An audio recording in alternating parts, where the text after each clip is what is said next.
A very good morning to all biological science DSC aspirants.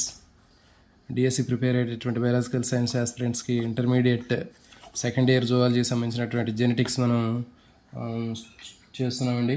దానిలో భాగంగానే మనకి ఈరోజు ఇది మేబీ ఇది ఫిఫ్త్ సెషన్ కావచ్చు.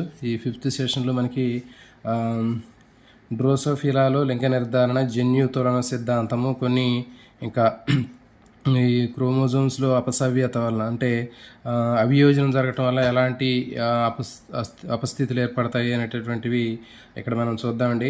క్రోమోజోమ్స్ సంబంధించినటువంటి డిస్జంక్షన్ అని చెప్తారు కదా, సో ఆ విధంగా అవియోజనం జరగకపోవడం వల్ల ఎలాంటి అపస్థితులు ఏర్పడతాయి అనేటటువంటి దాని గురించి చూద్దాం. సో ఈరోజు ముందు మనకి డ్రోసోఫిలాలో లింగ నిర్ధారణ.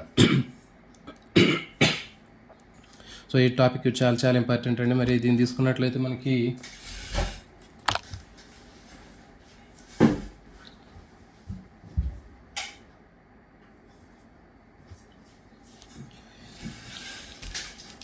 డ్రోసోఫిలా లింగ నిర్ధారణ మానవుడిలో లింగ నిర్ధారణ లాగా ఉంటుందండి. సో అయితే దీన్ని తీసుకున్నట్లయితే ఫర్ ఎగ్జాంపుల్ మానవుడిలో XX ప్లస్ XY రకానికి చెందింది. అంటే మేల్లో మనుషుల్లో అయితే XX అయితే ఫీమేల్, అదే ఫీమేల్లో, అదే మేల్ తీసుకున్నట్లయితే XY ఇది మేలు, అంటే 44 ప్లస్ XY. అదేవిధంగా ఫీమేల్లో 44 ప్లస్ XX. సో ఈ విధంగా మనకి క్యారియో టైప్ అనేది ఉంటుందండి. క్రోమోజోమ్ల అరేంజ్మెంట్ ఈ విధంగా ఉంటుంది. అయితే సంయోగ బీజాలు ఏర్పడేటప్పుడు మాత్రం ఇక్కడ మనకి చెప్పాం కదా 22 ప్లస్ X, తర్వాత 22 ప్లస్ X ఉన్నటువంటి అండాలు ఏర్పడతాయని చెప్పాము. అదే పురుషులు తీసుకున్నట్లయితే 22 ప్లస్ X ఉన్నటువంటి శుక్ర కణాలు కొన్ని, 22 ప్లస్ Y క్రోమోజోమ్ ఉన్నటువంటి శుక్ర కణాలు కొన్ని ఏర్పడతాయని చెప్పాం. సో సేమ్ మనకి మరి దీన్ని తీసుకున్నట్లయితే డ్రోసోఫిలా ఎగలో కూడా మనకి 8 క్రోమోజోమ్లు ఉంటాయండి. ఈ 8 క్రోమోజోమ్లు మనకి తీసుకున్నట్లయితే ఇవి కూడా 6 autosomes plus XX, 6 autosomes plus XY కండిషన్లో ఉంటాయండి. సేమ్ ఇవి రెండు XX అంటే ఫీమేల్, XY అంటే మేలు. అయితే ఇక్కడ ఏంటి అంటే మనకి లింగ నిర్ధారణ లైంగిక క్రోమోజోముల ద్వారా జరుగుతుందని చెప్పాం. XX ఉంటే ఫీమేలు, XY ఉంటే మేల్ అని చెప్పాం. కానీ ఇక్కడ దీంట్లో ప్రత్యేకత ఏంటంటే డ్రోసోఫిలాలో మాత్రం ఇది వర్తించట్లేదంట. డ్రోసోఫిలాలో లింగ నిర్ధారణలో Y క్రోమోజోమ్కి ఎలాంటి పాత్ర లేదు. ఇదే దీనికి సంబంధించింది. అంటే మానవుడిలో లింగ నిర్ధారణ జరిగినట్లుగా దీంట్లో కూడా ఎట్లా ఉంటుందని అనుకున్నారు. కానీ కొంతమంది శాస్త్రవేత్తలు, బ్రిడ్జెస్ అనేటటువంటి శాస్త్రవేత్త జరిపినటువంటి పరిశోధన ప్రకారం ఏంటంటే డ్రోసోఫిలా ఎగలో లింగ నిర్ధారణలో Y క్రోమోజోమ్కి ఎటువంటి పాత్ర లేదు అనేటటువంటి విషయాన్ని చెప్పడం జరిగింది. సో కాబట్టి Y క్రోమోజోమ్కి ఎలాంటి పాత్ర లేదు. మరి పురుషజీవి లింగ నిర్ధారణలో మరి దేనికి పాత్ర ఎక్కువ ఉంటుంది అంటే X క్రోమోజోముల సంఖ్య బై ఆటోజోమ్ సముతుల సంఖ్యకు మధ్య ఉన్నటువంటి రేషియో నిష్పత్తి ఆధారంగా చేసుకొని ఇక్కడ మనకి లింగ నిర్ధారణ అనేది డిసైడ్ అవుతుందని చెప్పడం జరిగింది. సో కాబట్టి మరి ఎట్లా ఉంటుంది అనేది ఇక్కడ మీకు ఎక్స్ప్లెయిన్ చేస్తానండి. ನೀವು చూడండి, డ్రోసోఫిలాలో మనకి 8 క్రోమోజోమ్లు ఉంటాయని చెప్పాము. 4 జతలు ఉంటాయండి. ఈ 4 జతలో మనకి మొత్తం 8 క్రోమోజోమ్లు ఉంటాయి చెప్పాము. 6 ఆటోజోమ్స్ ప్లస్ XX ఉంటే ఫీమేల్, 6 ఆటోజోమ్స్ ప్లస్ XY ఉంటే మేలు.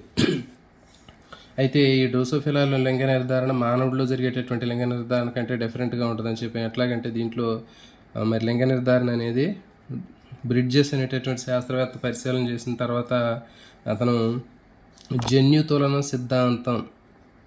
సిద్ధాంతాన్ని ప్రతిపాదించడం జరిగింది. జన్యు తులన సిద్ధాంతం, జీన్ బ్యాలెన్స్ థియరీ అని ఇతను ప్రపోజ్ చేశాడు. దాని ప్రకారం ఏంటంటే ఈ డ్రోసోఫిలా ఎగలో లింగ నిర్ధారణ అనేది కేవలం X క్రోమోజోముల యొక్క సంఖ్యకి, ఆటోజోమ్ సముతుల సంఖ్యకి ఉన్నటువంటి నిష్పత్తి ఆధారంగా లింగ సూచిక నిష్పత్తి అనేది నిర్ణయించబడుతుంది. సో ఈ లింగ సూచిక నిష్పత్తి ఆధారంగానే మనకి ఇక్కడ లింగ నిర్ధారణ డ్రోసోఫిలా ఎగలో లింగ నిర్ధారణ జరుగుతుంది. కానీ Y క్రోమోజోమ్కి ఎలాంటి లింగ నిర్ధారణలో ఎలాంటి పాత్ర లేదు అనేటటువంటి విషయాన్ని చెప్పడం జరిగింది. మరి అయితే దానికంటే ముందు ఇక్కడ మనకి తీసుకున్నట్లయితే క్రోమోజోమ్స్ సంబంధించినటువంటి అసలు అవియోజనం అంటే ఏంటో చూద్దాం. డిస్జంక్షన్ అంటారు. అవియోజనం అంటే ఇప్పుడు ఫర్ ఎగ్జాంపుల్ మనకి క్రోమోజోములు 23 జతలు శుక్రకణాల్లో ఉంటాయి. అంటే for example 22 plus autosomes plus X. అదే అండంలో అయితే 22 ప్లస్ ఎక్స్. అయితే ఇవన్నీ కూడా ఈ 46 క్రోమోజోములు తీసుకుంటే 46 ఇట్లా మనకి 2 సెట్లలో అమరే ఉంటాయండి. అట్లా మొత్తం 23 జతలు అన్నట్టు. ఇటు ఒక 23 ఇటు ఒక 23 ఉంటాయి. మొత్తం 46 అంటే 2 సమతుల రూపంలో మనకి ఇక్కడ కనిపిస్తుంటాయి. ఇక్కడ డ్రోసోఫిలా ఈగలు కూడా అంతే. మొత్తం 8 క్రోమోజోముల్లో ఇక్కడ చూడండి ఇట్లా జతలుగా అమరి ఉంటాయి. ఇది మొదటి జత అనేటటువంటిది ఏంటంటే లైంగిక క్రోమోజోమ్ అండి.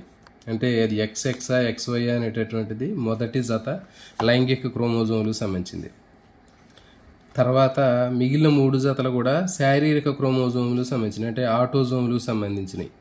అంటే 2వ జత ఇది, తర్వాత 3వ జత, తర్వాత 4వ జత. మొత్తం 4 జతలు కదా. 8 క్రోమోజోములు మనకి 4 జతలు ఉంటాయని చెప్పాము. ఈ 4 జతల్లో మొదటి జత అనేది లైంగిక క్రోమోజోమ్గా ఉంటుంది. అంటే ఎక్స్ఎక్స్ కావచ్చు లేకపోతే ఎక్స్వై కావచ్చు. సో ఈ విధంగా ఉంటుంది. తర్వాత 2వ జత క్రోమోజోములు మొదటి క్రోమోజోము, తర్వాత 3వ జత క్రోమోజోములు మొదటి కాపీ, 4వ జత క్రోమోజోములు ఇదొక కాపీ. సో 2 కాపీలు ఉన్నాయి కదా. 2 కాపీల్లో 2, 3, 4 క్రోమోజోములకు సంబంధించినటువంటి ఒక్కొక్క క్రోమోజోము ఒక కాపీగా, అంటే ఒక సమితిగా మనం ఇక్కడ ట్రీట్ చేస్తామండి. సమితి మనం సెట్స్ అని చెప్తాం కదా, ఇట్లా ఇదొక సమితి ఇదొక సమితి అని. సో ఇట్లా కాబట్టి 2, 3, 4 క్రోమోజోములు కలిపి ఒక సమితిగా ట్రీట్ చేస్తారు. తర్వాత దీంట్లోనే ఇవి దానికి ఉన్నటువంటి 2వ కాపీ కలిపి ఇంకొక సమితిగా చెప్తారు. కాబట్టి 2 సమితులు ఉంటాయండి. ఇప్పుడు డ్రోసోఫిలాలో 8 క్రోమోజోమ్లో మొత్తం మనకి ఎన్ని సమితులు ఉంటాయంటే 2 సమితులు ఉంటాయి. అంటే ఈ మొదటి జత అనేది లైంగిక క్రోమోజోములు, వీటి సంబంధం లేదు, ఈ సమితుల్లోకి రావండి. ఇవి కేవలం శారీరక క్రోమోజోములు ఏవైతే ఉన్నాయో ఆటోజోములు మనం ఇక్కడ సమితులుగా పరిగణలోకి తీసుకుంటున్నాం. సో కాబట్టి ఇంతవరకు పరిగణలోకి తీసుకుంటున్నాం. మొదటి జత లైంగిక క్రోమోజోములు కాబట్టి వాటిని మనం సమితులుగా ట్రీట్ చేయట్లేదు ఇక్కడ. సో కాబట్టి శారీరక క్రోమోజోములు 2, 3, 4 క్రోమోజోములకు సంబంధించినటువంటి జతల్లో ఒక్కొక్క కాపీని ఒక సమితిగా చెబుతారు. ఇంకొక క్రోమోజోమ్ని ఇంకొక సెట్గా చెబుతున్నారు. కాబట్టి ఇక్కడ మనకి 2 సెట్లుగా ఉంటాయని అర్థం. అయితే ఇప్పుడు అవియోజనం అంటే ఏం చెప్తున్నాను నేను. ఇప్పుడు ఈ జతలుగా ఉన్నటువంటి 1, 2, 3, 4 1, 2, 3, 4 ఇట్లా ఈ ఒక తల్లి శుక్రకణాలు అండాకణాలు తయారయ్యే కంటే ముందుగా వాటి మాతృకణాల్లో ఈ క్రోమోజోములు విడిపోతే మనకి ఇట్లా వేరువేరుగా మనకి సంయోగ బీజాల్లో రావడానికి అవకాశం ఉంటుంది. ఫర్ ఎగ్జాంపుల్ ఇక్కడ 8 కదా, 4 జతలు ఉన్నాయి. ఇప్పుడు ఇది ఒక కణం, ఈ ఒక అండాలు అనుకుందాం. అండమాతృ కణం నుంచి అండాలు వచ్చేటప్పుడు ఒక దాంట్లో 1, 2, 3, 4, ఇంకో దాంట్లో 1, 2, 3, 4 ఇట్లా వస్తున్నాయి అండాలు. కానీ అంటే ఈ క్షయకరణ విభజన జరిగేటప్పుడు అండమాతృ కణం అనుకుంటున్నాం. ఇది అండమాతృ కణ క్షయకరణ విభజన జరిగి అండాలు ఏర్పడేటప్పుడు మనకి ఈ జతలుగా ఉన్నటువంటి క్రోమోజోములు అనేవి విడిపోయి ఒక క్రోమోజోమ్ ఒక అండంలోకి ఇంకొక ఇంకొక సంయోగ బీజంలోకి వస్తుంది. అది వియోజనం అంటారు. సమానంగా నార్మల్గా వస్తాయి. కానీ కొన్ని సందర్భాల్లో ఇవేమైతే అంటే క్షయకరణ విభజన 1, 2 జరిగేటప్పుడు ఈ సమజాత క్రోమోజోములు అనేవి విడిపోకుండా డైరెక్ట్గా రావటం జరుగుతుంది. ఒకే సంయోగ బీజంలోకి వస్తాయి. For example first set chromosomes లైంగిక క్రోమోజోములు అని చెప్పాం కదా. సో ఈ లైంగిక క్రోమోజోమ్లో ఒక దాంట్లో ఒక ఎక్స్ వచ్చింది, ఇంకో దాంట్లో ఇంకొక ఎక్స్ రావాలి నార్మల్గా అయితే. అట్లా కాకుండా ఈ 2 విడిపోకుండా ఒకే దాంట్లోకి వస్తాయి. అప్పుడు ఒకే దాంట్లోకి వస్తే ఏమవుతుంది చూడండి, ఇక్కడ ఈ 2 దీంట్లోకి వచ్చినాయి, ఇక్కడ 0 ఉంది. అంటే 3 ఆటోజోమ్స్ ఉన్నాయి ప్లస్ 0 సెక్స్ క్రోమోజోమ్స్. దీంట్లో 3 ఆటోజోమ్స్ ఉన్నాయి ప్లస్ ఎక్స్ డబల్ అయిపోయింది. అంటే ఉండాల్సినటువంటి క్రోమోజోమ్ కంటే ఇంకో క్రోమోజోమ్ అనేది అదనంగా వచ్చింది. సో కాబట్టి ఇక్కడ మనకి ఏంటి అంటే ఇవి అసాధారణ సంయోగ బీజాలండి. అంటే ఉండాల్సినటువంటి క్రోమోజోమ్ కంటే ఒకటి తగ్గింది, ఇక్కడ ఉండాల్సినటువంటి క్రోమోజోమ్ కంటే ఒకటి పెరిగింది, అంతే కదా. కాబట్టి ఇవేంటి అసాధారణ సంయోగ బీజాలు. నార్మల్గా అయితే ఇక్కడ మనకి 3 ఆటోజోమ్స్ ప్లస్ ఎక్స్ ఉండాలి ఇక్కడ. తర్వాత ఇక్కడ 3 ఆటోజోమ్స్ ప్లస్ ఒక ఎక్స్ ఉండాలి. 3 అంటే 4 కదా, సంయోగ బీజాలు 4 ఉంటాయి. మొత్తం 8 కాబట్టి 4 రావాలి. కానీ ఇక్కడ ఈ సమజాత క్రోమోజోములు లైంగిక క్రోమోజోములు విడిపోకుండా ఒకే శుక్రకణం ఒకే సంయోగ బీజంలోకి వస్తున్నాయి. వచ్చినప్పుడు ఏమైతే రెండు ఉన్నటువంటివి రెండు ఒక దాంట్లో పోతే ఒక దాంట్లో ఉండాల్సినటువంటి దానికంటే ఒకటి అదనంగా వచ్చింది, ఇంకో దాంట్లో ఉండాల్సినటువంటి దానికంటే ఒకటి తగ్గిపోయింది. కాబట్టి ఇక్కడ కేవలం ఆటోజోమ్లే ఉన్నాయి. సో కాబట్టి దీన్ని ఏమంటారంటే అవియోజనం అంటారు, డిస్జంక్షన్ అంటారు. మరి అవియోజనం జరగటం వల్ల ఏంటంటే అసాధారణ సంయోగ బీజాలు ఏర్పడినప్పుడు ఇవి సాధారణ సంయోగ బీజాలతో కలిస్తే మరి వచ్చేటటువంటి జీవుల్లో కూడా అసాధారణ క్రోమోజోములు ఉంటాయి. మరి అసాధారణ క్రోమోజోములు ఉంటే ఏమైతే ఆ జీవుల లక్షణాలు కూడా అసాధారణమైనటువంటి లక్షణాలు అనేవి కనిపిస్తాయి. సో దాన్ని మనకి అసాధారణ వాటికి సంబంధించినటువంటి జన్యు సంబంధమైనటువంటి లోపాలు లేకపోతే కొన్ని అవలక్షణాలకు సంబంధించినటువంటివి కనిపిస్తూ ఉంటాయి. అయితే ఇక్కడ మరి అవియోజనం అనేది కేవలం లైంగిక క్రోమోజోముల్లోనే కాకుండా ఈ మిగిలినటువంటి ఆటోజోముల్లో కూడా జరగడానికి అవకాశం ఉంటుంది. మిగిలినటువంటి ఆటోజోముల్లో చెప్పాం కదా ఇక్కడ మనకి ఫర్ ఎగ్జాంపుల్ 1 2 3 4 1 2 3 4 జతలు ఉన్నాయి. ఇవి మొదటి జత సెక్స్ క్రోమోజోములు, తర్వాత మిగిలినవి ఆటోజోమ్స్.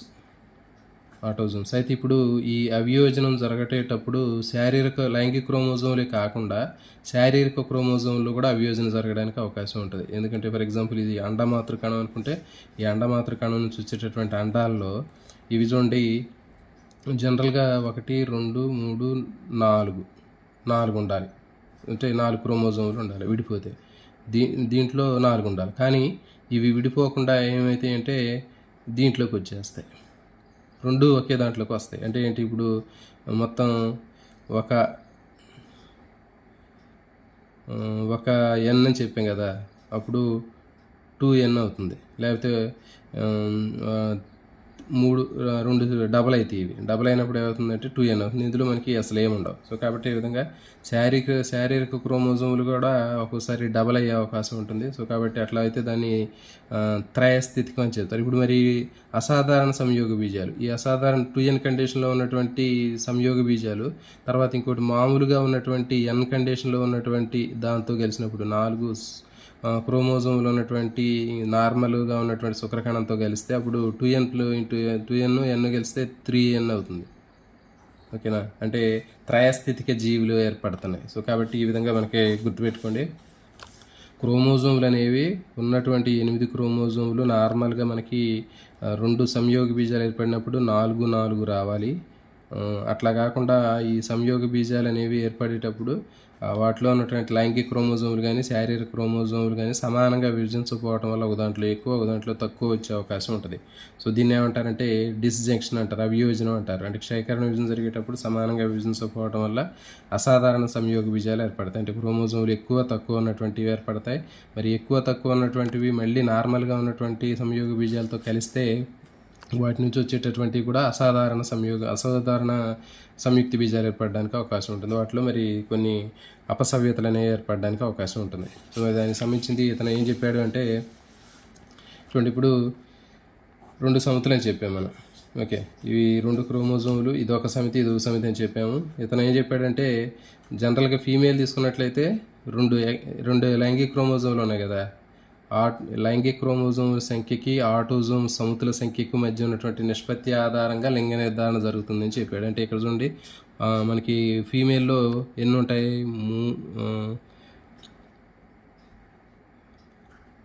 లైంగిక క్రోమోజోములు 2 ఉన్నాయి. ఓకేనా, లైంగిక క్రోమోజోములు 2 ఉంటాయి.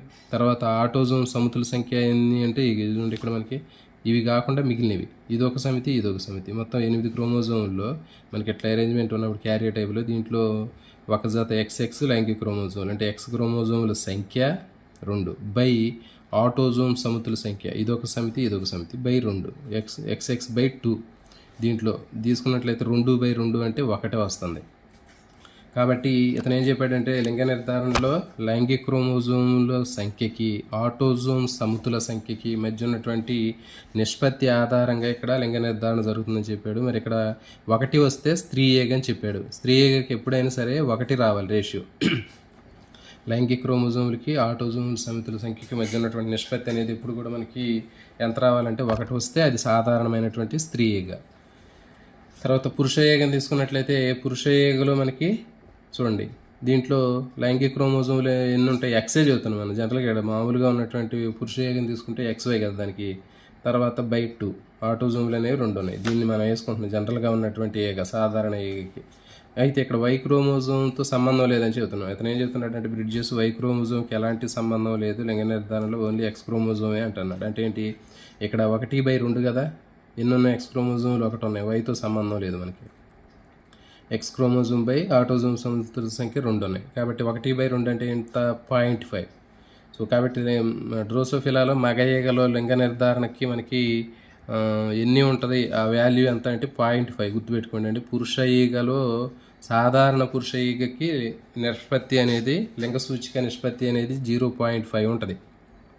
ఇట్లా ఉంటేనే అది సాధారణమైనటువంటి మగ ఈగ అండి. ఆ విలువ 1 వస్తేనే సాధారణమైనటువంటి ఆడ ఈగ. సో కానీ ఇతను ఏం చెప్పాడంటే, మరి ఈ సాధారణమైనటువంటి స్త్రీ ఈగ 1 కంటే ఎక్కువ ఉంటే అది అసాధారణమైనటువంటి ఈగ. అంటే ఏంటి? అది సూపర్ ఫీమేల్ లాగా చెప్తారు దాన్ని. అర్థమవుతుంది కదా, అది స్త్రీ ఈగలు అంటారు. మరి పురుషుల్లో ఈ ఈగల్లో కూడా మరి 1.5 కంటే తక్కువ ఉంటే ఇవి సూపర్ మేల్స్. అర్థమవుతుంది కదా, ఇవి సూపర్ మేల్స్ అంటారు, అది పురుషులు అంటారు. తర్వాత మరి ఈ రెండింటికి మధ్యలో ఉంటే, అంటే 0.5కి 1కి మధ్యలో ఉంటే వాటిని ఇంటర్సెక్స్ అంటారండి. అంతర్లింగ జీవులు అంటున్నారు. అంటే అంతర్లింగ జీవులు అంటే వాటిలో మేల్ ఫీమేల్ ఆర్గాన్స్ 2 కూడా డెవలప్ అయి ఉంటాయి. అవి అవి ఫర్టిల్గా ఉండవు అవి. కాబట్టి వంద్యమైనటువంటివి చెప్పవచ్చు అంతర్లింగ జీవులు. కాబట్టి గుర్తుపెట్టుకోండి, ఇతను ఏం చెప్పాడంటే X క్రోమోజోముల సంఖ్యకి ఆటోజోమ్ సమతుల సంఖ్యకి మధ్య ఉన్న రేషియోని తీసుకున్నాడు. ఆడాయగం తీసుకుంటే దాంట్లో 2 XXలు ఉన్నాయి కాబట్టి 2. తర్వాత దీంట్లో ఆటోజోమ్ సమతుల సంఖ్య అనేటటువంటి మనకి 2 ఆటోజోమ్, ఇదొక సమితి ఇదొక సమితి, కాబట్టి 2 సమితులు. కాబట్టి 2/2 అంటే 1. గుర్తుపెట్టుకుంటే ఎప్పుడైనా సరే డ్రోసోఫిలాలో నిష్పత్తి విలువ 1 వచ్చిందంటే అది సాధారణమైనటువంటి నార్మల్ ఏగ, అంటే ద్వయస్థితిలో ఉన్నటువంటి నార్మల్ ఏగ అని అర్థం. తర్వాత మగ ఏగని తీసుకున్నాడు. మగ ఏగలో XY/2 అన్నాడు. అంటే ఇక్కడ Y అనేది ఏ పాత్ర లేదన్నాడు కాబట్టి ఇది ఉన్నా ఒకటి లేకపోయినా ఒకటి, ఓన్లీ ఇక్కడ Xే అన్నాడు. తర్వాత X 1 ఉంది కాబట్టి 1/2 ఆటోజోమ్ సమతుల సంఖ్య 2 ఉన్నాయి. మరి ఇప్పుడు 1/2 తీసుకుంటే ఎంత అవుతుంది? 0.5 వచ్చింది. సో కాబట్టి 0.5 అనేది ఒక సాధారణమైనటువంటి పురుష ఈగ విలువ. గుర్తుపెట్టుకోండి, డ్రోసోఫిలా లింగ నిర్ధారణలో ఒక సాధారణ పురుష ఈగ అంటే ద్వయస్థితిలో ఉన్నటువంటి పురుష ఈగకి లింగ సూచిక నిష్పత్తి విలువ ఎంత అంటే 0.5. సో ఇప్పుడు ఇతను ఏం చేశాడంటే, చెప్పాం కదా ఇంతకుముందు, ఈ డ్రోసోఫిలా ఈగల్లో సంయోగ బీజాలు ఏర్పడేటప్పుడు అసాధారణ సంయోగ బీజాలు ఏర్పడ్డాయి. ఎట్లా ఏర్పడ్డాయి అంటే మనం చెప్పాము, అవియోజనం జరగటం వల్ల. క్షయకరణ విభజన 1, 2 జరిగేటప్పుడు అవియోజనం జరగకపోవటం వల్ల ఏమవుతుందంటే కొన్ని శుక్రకణాల్లో అదనపు క్రోమోజోములు రావటం, మరి కొన్నిట్లో ఉండాల్సినటువంటి దానికంటే తక్కువ సంఖ్యలో శుక్రకణాలు రావటం వల్ల ఏమైనాయి అంటే అసాధారణ సంయోగ బీజాలు ఏర్పడ్డాయి. అంటే చూడండి, ఇక్కడ నాన్ డిస్జంక్షన్ జరిగితే ఆటోజోమ్స్ ప్లస్ X క్రోమోజోమ్, అంటే for example 3 autosomes 1 X chromosome ఉంటే అవి సంయోగ బీజాలు, నార్మల్ సాధారణ సంయోగ బీజాలు. అట్లా కాకుండా మరి ఒకే దాంట్లో పోతే అవియోజనం జరగకపోవటం వల్ల, అవియోజనం జరగటం వల్ల ఏమవుతుందంటే డిస్జంక్షన్ జరగటం వల్ల చూడండి ఈ 3 ఆటోజోమ్స్తో పాటు అదనంగా ఇంకొక X క్రోమోజోమ్ వచ్చింది. ఓకేనా, మరి ఇట్లా రావటం వల్ల ఇవి అసాధారణ సంయోగ బీజాలు. ఓకేనా, ఇవి నార్మల్గా ఉన్నాయైతే 3 ఆటోజోమ్స్ ప్లస్ X, కానీ 3 ఆటోజోమ్స్ ప్లస్ Xతో పాటు అదనంగా ఒకటి వచ్చింది కాబట్టి ఇది అసాధారణ సంయోగ బీజాలు. అసాధారణ సంయోగ బీజాలు. మరి ఇవి తర్వాత ఇంకోటి, మరి ఒక దాంట్లో పోయిందంటే ఇంకో దాంట్లో ఉండదు కదా, ఉండేవి XXలు కాబట్టి ఒక దాంట్లో అదనంగా పోయినప్పుడు ఇంకో దాంట్లో ఉండదు. దీంట్లో కొన్ని అసలు లైంగిక క్రోమోజోమ్ లేనటువంటి కేవలం ఆటోజోమ్లో ఉన్నటువంటి సంయోగ బీజాలు ఉన్నాయి. కాబట్టి ఇవి 2 కూడా అసాధారణ సంయోగ బీజాలు. సో మరి ఈ అసాధారణ సంయోగ బీజాలు మళ్ళీ సాధారణ సంయోగ బీజాలతో, అంటే ఆటోజోమ్స్ ప్లస్ XX ఉన్నటువంటివి కానివ్వండి, లేకపోతే ఆటోజోమ్స్ ప్లస్ Y ఉన్నటువంటి సంయోగ బీజాలతో కలిస్తే మళ్ళీ వచ్చేటటువంటి సంయుక్త బీజంలో పెరిగే జీవులు కూడా అసాధారణ క్రోమోజోములు ఉంటాయి, అసాధారణ లక్షణాలు కనిపిస్తాయి వాటికి. ఇటువంటి ఇట్లా ఈ క్యారియోటైప్ అనేది ఇట్లా మామూలుగా జనరల్గా ఉంటుంది. ఇట్లా మరి ఆటోజోమ్స్ ప్లస్ లైంగిక క్రోమోజోములు అంటే ఏంటి? 4 ఆటోజోమ్స్ అంటే 3 pairs అన్నట్టు ఇవి. తర్వాత XX, ఈ 2 8 అవుతున్నాయి. ఇక్కడ మరి సంయోగ బీజాలు ఏర్పడితే, నార్మల్గా ఏర్పడితే చూడండి ఇట్లా ఆటోజోమ్స్ ప్లస్ ఒక లైంగిక క్రోమోజోమ్, ఆటోజోమ్ ప్లస్ ఒక లైంగిక క్రోమోజోమ్ ఇట్లా వస్తే అది సాధారణమైనటువంటి సంయోగ బీజం. సో మరి అట్లా కాకుండా అసాధారణ సిచ్యువేషన్ ఎట్లా ఉంటుంది అంటే చూడండి, ఆటోజోమ్స్ ప్లస్ ఎక్స్ చెప్పాం కదా, ఇది దీంట్లో పోతే ఈక్వల్గా ఉంటుంది, రెండు సమానంగా వస్తాయి. కానీ ఈ రెండు వేరువేరు సంయోగ బీజాల్లోకి వెళ్ళాల్సినవి మొత్తం కూడా ఒకే సంయోగ బీజంలోకి వచ్చినప్పుడు అవియోజనం జరిగినప్పుడు ఏమైందంటే ఇక్కడ మరి ఇక్కడ లేదడ, అంటే ఇక్కడ ఉండాల్సినటువంటి దానికి ఒకటి అంటే ఒకటి పెరిగింది, ఇక్కడ ఒకటి తగ్గింది లైంగిక క్రోమోజోమ్. ఇవి అసాధారణ సంయోగ బీజాలండి. మరి ఈ అసాధారణ సంయోగ బీజాలు మళ్ళీ ఇలాంటి సాధారణ సంయోగ బీజాలు కలిగినటువంటి సంయోగ బీజాలతో కలిస్తే వచ్చే జీవుల్లో కూడా వచ్చే సంయుక్త బీజం నుంచి ఏర్పడే జీవులు కూడా అసాధారణ సంయోగ బీజాలు అనేవి, అసాధారణ క్రోమోజోములు ఉండే అవకాశం ఉంటుంది. సో ఇక్కడ ఏం చేసి చూడండి, ఇక్కడ ఒక అసాధారణమైనటువంటి స్త్రీ సంయోగ బీజం తీసుకుంటున్నాం, అండం తీసుకుంటున్నాం. అంటే ఏంటి అసాధారణ సంయోగ బీజం ఏదైనా ఎందుకని చెప్తున్నా అంటే ఈ ఒక ఆటోజోమ్ అంటే ఏంటి 3 ఆటోజోమ్స్ ఉన్నాయి, ప్లస్ ఒక లైంగిక క్రోమోజోమ్, ఒకటి ఎక్స్ క్రోమోజోమ్, ఎగ్ కాబట్టి ఎక్స్ ఉండాలి, కానీ ఎక్స్ లేదేడ, తగ్గింది. ఓకేనా, ఇక్కడ ఆటోజోమ్ ప్లస్ ఎక్స్ ఉంది కదా, అంటే ఇక్కడ పోవాల్సింది ఇక్కడికి వచ్చింది. ఈ రెండు ఒక మాతృకణం నుంచి వచ్చినాయి. అవి అవియోజనం జరగటం వల్ల ఏమైందంటే దీంట్లోకి సమానంగా షేర్ అవ్వాల్సినటువంటి లైంగిక క్రోమోజోమ్ రెండిట్లో ఈక్వల్గా షేర్ అవ్వకుండా రెండు దీంట్లోకి వచ్చాయి, ఈ అండంలోకి. కాబట్టి మరి దీంట్లో లేదు, దీంట్లో అదనంగా ఉన్నటువంటి క్రోమోజోమ్ ఉంది, దీంట్లో ఒకటి తక్కువగా ఉన్న క్రోమోజోమ్ ఉంది. కాబట్టి ఇవి రెండు అసాధారణ సంయోగ బీజాలు. మరి అసాధారణ సంయోగ బీజాలు సాధారణ శుక్రకణం అంతా కలిస్తే ఎట్లుంటుంది అనేది చెప్పాడు ఆయన. సాధారణ శుక్రకణం అంటే చెప్పాం కదా, ఆటోజోమ్స్ 3 ఆటోజోమ్స్ ప్లస్ ఒక ఎక్స్ క్రోమోజోమ్ ఉన్నటువంటిది దీంతో కలిసింది. తర్వాత ఇది కూడా ఒక 3 ఆటోజోమ్స్ ప్లస్ వై క్రోమోజోమ్ ఉన్నటువంటి సాధారణ శుక్రకణంతో కలిసింది. ఇక్కడ ఈ అసాధారణ సంయోగ అండాలు సాధారణ శుక్రకణంతో కలిసినప్పుడు మనకి వచ్చేటటువంటి జీవులు కూడా తీసుకున్నట్లయితే ఎట్లా ఉన్నాయంటే ఇక్కడ చూడండి, ఆటోజోమ్స్ ప్లస్ ఆటోజోమ్, తర్వాత 3 + 3 6 అంటే ఆటోజోమ్స్ ప్లస్ ఇక్కడ చూడండి మగజీవి ఏర్పడింది. ఇక్కడ ఎక్స్ 0 అంటే ఇక్కడ చూడండి, ఇది ఎక్స్ ఈ 0 అంటే ఇక్కడ ఎలాంటిది లేదేడ, లేకపోవటం వల్ల అసాధారణంగా ఉన్నటువంటి అంటే ఒకటి తక్కువగా ఉన్నటువంటి శుక్రకణం, తక్కువగా ఉన్నటువంటి క్రోమోజోమ్ కలిగినటువంటి అండం తోటి ఫలదీకరణం జరగటం వల్ల వచ్చినటువంటి జీవిలో కూడా ఒక క్రోమోజోమ్ అనేది తగ్గింది ఉండాల్సిన దానికంటే. సో కాబట్టి మరి ఇది చూడడానికి మగజీవే కానీ ఏంటి అంటే ఇది వంద్యజీవి, ఇది స్టెరైల్ అన్నట్టు. ఇది మరి ఎందుకు వంద్యజీవి అంటే వైక్రోమోజోమ్ లేదు. మరి వైక్రోమోజోమ్ లేకపోయినప్పటికీ కూడా అంటే చెప్తున్నాం కదా, మేల్ ఫీమేల్ అనేది డిసైడ్ చేయడంలో వైది లేదు అసలు. మేల్ ఫీమేల్ అనేది డిసైడింగ్ అనేది ఫ్యాక్టర్ అనేది వైలో లేదు, only autosomes X chromosomes autosome మధ్య రేషియోని బట్టే మేల్ ఫీమేల్ అనేది డిసైడ్ అయింది కదా ఇక్కడ.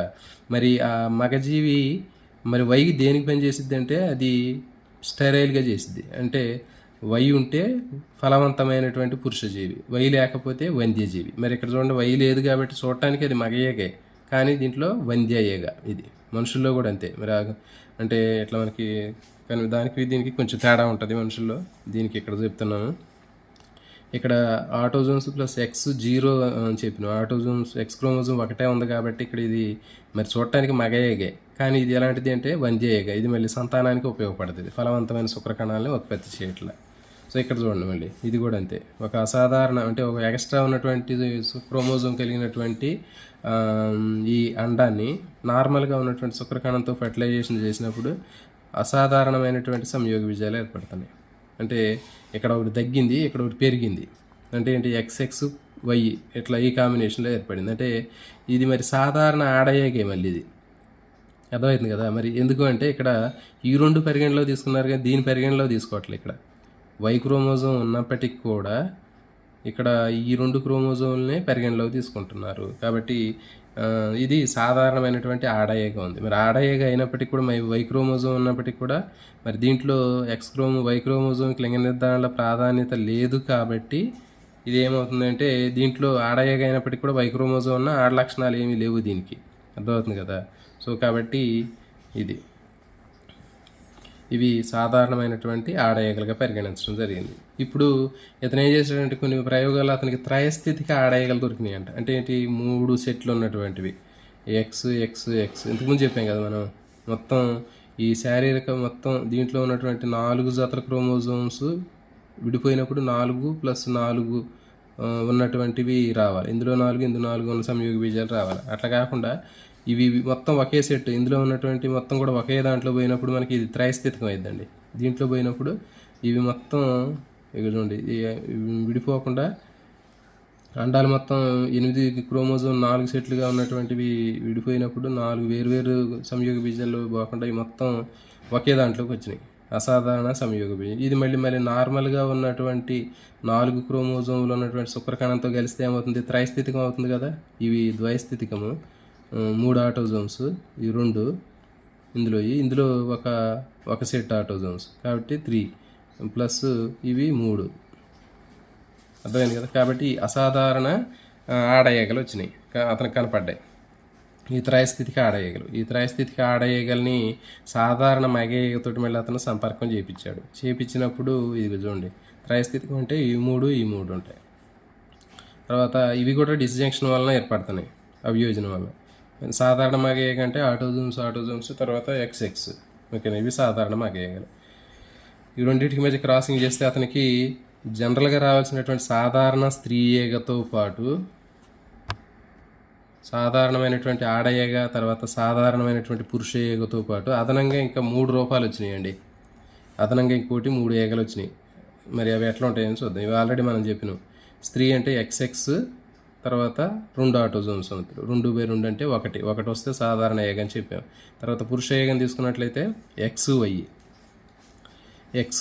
పురుషుల్లో అంటే ఈ వైతి ప్రాధాన్యత లేదు కాబట్టి 1/2 అంటే 0.5 వచ్చింది కాబట్టి సాధారణమైనటువంటి పురుష ఏగకి ఎప్పుడు కూడా 0.5 ఉంటుందని గుర్తుపెట్టుకోండి. నెక్స్ట్ ఇవి నార్మల్గా ఉన్నవి. మరి అసాధారణంగా ఉన్నాయి ఏంటి అంటే ఇక్కడ చూడండి, అది స్త్రీ అని చెప్పిన 3 లైంగిక క్రోమోజోములు, తర్వాత ఒక సెట్ ఇవి ఆటోజోమ్ సమతుల సంఖ్య 2 ఉన్నాయి కాబట్టి 3/2 వచ్చినాయి. అంటే ఏంటి 1.5 వచ్చింది, అంటే సూపర్ ఫీమేల్. ఇది అంటే సాధారణ స్త్రీ కంటే అది స్త్రీ అంటే ఏంటి అంటే సాధారణ స్త్రీ కంటే అధికమైనటువంటి ప్రబలమైనటువంటి క్యారెక్టర్స్ ఉంటాయి, అది ఇంకా ఎక్కువ పవర్ఫుల్గా ఉంటుంది, అది సూపర్ ఫీమేల్ ఇది. నెక్స్ట్ అది పురుష, ఇక్కడ ఒకటే ఉంది చెప్పి, పురుష అంటే Y ఉన్నా ఒకటే లేకపోయినా ఒకటే కాబట్టి X/3 ఆటోజోమ్ సమతులు వచ్చినాయి ఇక్కడ, ఓకేనా. కాబట్టి 1/3 అంటే 0.33, ఇది సూపర్ మేల్. ఇది కూడా ప్రబలమైనటువంటి లక్షణాలు ఉంటాయి, అంటే ఇది దీంట్లో ఎక్కువ క్యారెక్టర్స్ బాగా దృఢంగా ఉంటుంది మగయేగది. తర్వాత సమలింగ జీవి XX/3 ఆటోజోమ్ సమతులు కాబట్టి ఇక్కడ మనకి 2/3 అంటే 0.66 వచ్చింది. అంటే ఏంటి, ఇది ఇంటర్సెక్స్, ఇది సమలింగ జీవి లేదా అంతర్లింగ జీవి అంటారండి. అంటే దీంట్లో ఇది మేల్ ఫీమేల్ రిప్రొడక్టివ్ ఆర్గన్స్ 2 కూడా డెవలప్ అయి ఉంటాయి. ఇది అటు ఇటు కాకుండా అంటారు కదా, ఆ టైప్లో ఉంటుంది ఇది. సో కాబట్టి ఇదండి మీకు దీనికి సంబంధించిన ఈ రేషియోలు కూడా గుర్తుపెట్టుకోండి అండి. జనరల్గా ఉండేవి 1 ఉంటే స్త్రీ, 0.5 ఉంటే సాధారణ పురుషయ్యగా, 1.5 ఉంటే సూపర్ ఫీమేలు, 0.33 ఉంటే సూపర్ మేలు, 0.66 ఉంటే ఇంటర్సెక్స్. మీకు టెక్స్ట్ బుక్లో కూడా దీనికి సంబంధించినటువంటిది మనకి డీటెయిల్స్ మొత్తం ఇవే ఉంటాయి. ఇక చూడండి, మీరు ఒకసారి చూసుకోండి, మొత్తం ఒకసారి చదువుకుంటే మీకు అర్థమైపోతుంది. ఇంకోండి ఇక్కడ మొత్తం మీకు దీనికి సంబంధించింది ఇచ్చాడు. క్షయకరణ విభజన ఒకటి చలన దశలో క్రోమోజోముల అలియతన విడిపోవటాన్ని అవియోజనం అంటే, విడిపోవటాన్ని అవియోజనం డిస్జంక్షన్ అంటారు. సో ఇది మొత్తం సేమ్ ఇక్కడ నేను చెప్పింది ఏదైతే ఉందో ఇది మొత్తం కూడా మీకు టెక్స్ట్ బుక్ని బేస్ చేసుకొని చెప్పాను. మీ కాన్సెప్ట్ మీకు అర్థమైతే మీకు ఈజీగా దీన్ని చూస్తే మీకు కూడా అర్థమైపోతుంది. ఇక్కడ త్రైస్థితిక డ్రోసోఫిలా ఏగలు ఇతను ఇది త్రైస్థితికం అని చెప్పి, ఇది సాధారణ డ్రోసోఫిలా పురుష ఏగతోటి అతను క్రాసింగ్ చేసినప్పుడు దీని సాధారణమైనటువంటి పురుష ఏగ నుంచి వస్తే నార్మల్గా ఉన్నటువంటి శుక్రకణాలు వచ్చాయి. అట్లా కాకుండా అసాధారణమైనటువంటి త్రైస్థితిలో ఉన్నటువంటి డ్రోసోఫిలా ఏగ నుంచి తీసుకుంటే అసాధారణ సంయోగ బీజాలు వచ్చాయి.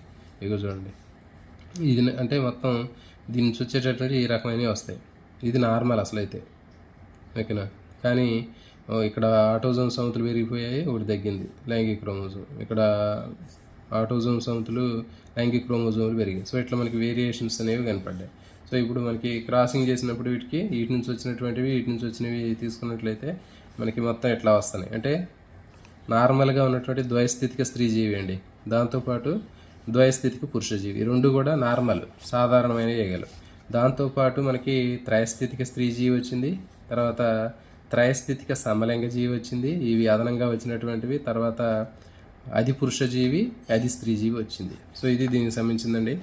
మరి ఇది బ్రిడ్జెస్ అనేటటువంటి శాస్త్రవేత్త ఈ విధంగా వాటిలో లైంగిక క్రోమోజోముల సంఖ్యకి ఆటోజోమ్ సముతుల సంఖ్యకి ఉన్నటువంటి నిష్పత్తి ఆధారంగా చెప్పడం జరిగింది. ఈ టేబుల్ అనేటటువంటిది అయితే చాలా కన్ఫ్యూజ్గా ఉందండి. మరి ఇది మ్యాక్సిమం నాకు తెలిసి ఇక్కడ ఆటోజోమ్ జంటలని ఇచ్చి 3 ఇచ్చాడు. మ్యాక్సిమం నాకు తెలిసి ఇది తప్పు అయ్యి ఉండవచ్చు. మీరు ఎవరైనా దీని మీద ఏమైనా కొంచెం ఏమైనా ఎక్సర్సైజ్ చేస్తుంటే ఏమైనా కామెంట్ చేయండి. నేను దీని మీద దాదాపు 1 గంట 2 గంటల పాటు అనాలిసిస్ చేస్తే ఫైనల్గా ఇది తప్పు అని నాకు అనిపించింది. కాబట్టి చూడండి, దీనికి సంబంధించిన వాల్యూస్ ఇవి మొత్తం కూడా ఉంటాయి. అయితే ఇక్కడ చెప్పాం కదా, మనకి వాటికి ఉండే తేడా ఏంటి అంటే, ఇప్పుడు వై క్రోమోజోమ్ అనేటటువంటిది ఇప్పుడు ఆటోజోమ్స్ ప్లస్ ఎక్స్ అని చెప్పాము, ఫీమేల్ అని చెప్పాము. తర్వాత ఆటోజోమ్స్లో ప్లస్ వైలో వై క్రోమోజోమ్కి ఎలాంటి సంబంధం లేదు అని చెప్తున్నాడు. అంటే లింగ నిర్ధారణలో వై క్రోమోజోమ్కి ఎలాంటి ప్రాధాన్యత లేదు అని చెప్పటం జరిగింది. ఇదేంటంటే ఓన్లీ దీనికి లింగ నిర్ధారణ అనేది దీంట్లో మేల్ ఫీమేల్ అనేటటువంటిది డిసైడింగ్ లేదు. అర్థమవుతుంది కదా. ఈ వై లేనంత మాత్రాన ఉన్నంత మాత్రం ఇది పురుష జీవి కాకపోవడానికి అవకాశం లేదు. కాబట్టి వై క్రోమోజోమ్ అనేది అసలు మేల్ ఫీమేల్ డిసైడ్ చేయదు అంటున్నాడు. అంటే ఈ రేషియో ఆధారంగానే మేల్ డిసైడ్ అవుతుంది. మరి వై పాత్ర ఏంటి అంటే ఉన్నటువంటి మేలు ఫలవంతమైందా కాదా అనేది డిసైడ్ చేసిద్ది. అర్థమవుతుంది కదా. సో వై క్రోమోజోమ్లో లింగ నిర్ధారణతో సంబంధం లేదు. వై లేకపోయినా కానీ సంబంధం లేదు. కానీ వై ఉంటే ఏమైందంటే అక్కడ ఇప్పుడు చూడండి వై అని చెప్తున్నాం, ఇది లేదు వై, ఇప్పుడు ఓన్లీ ఎక్స్ ఉంది, మగ ఎగే. కానీ మరి వై లేకపోతే ఏమైందంటే అది వంద్యమైనటువంటి ఎగ్గా ఉంటుంది. మరి అదే వై ఉంటే అది ఫలవంతమైన ఎగ్గా డిసైడ్ అయింది. అర్థమైంది. కాబట్టి పక్కన వై క్రోమోజోమ్ ఉండటం వల్ల దీని బెనిఫిట్ ఏంటి అంటే చూడటానికి మగ ఎగే వై లేకపోయినా, కానీ వై ఉంటే ఏమైందంటే అది ఫలవంతమైన మగగా అయింది. సో ఇది దీనికి సంబంధించింది. అయితే మనకి పురుషుని బట్టి చూసినట్లయితే మనుషుల్లో వై క్రోమోజోమ్ మీద ప్రత్యేకంగా క్షీరదాల్లో SRY అనేటటువంటి జన్యువులు ఉంటాయండి. SRY జన్యువు అంటే sex determining reason of why chromosome అనేటటువంటి జన్యువు ఉంటుందని, అది ముష్క నిర్ధారణ కారకం టెస్ట్ డిటర్మైనింగ్ ఫ్యాక్టర్ని విడుదల చేసిద్దని చెప్పారు. కానీ మరి అలాంటిది ఇది డ్రోసోఫిలా ఏగలో లేదు.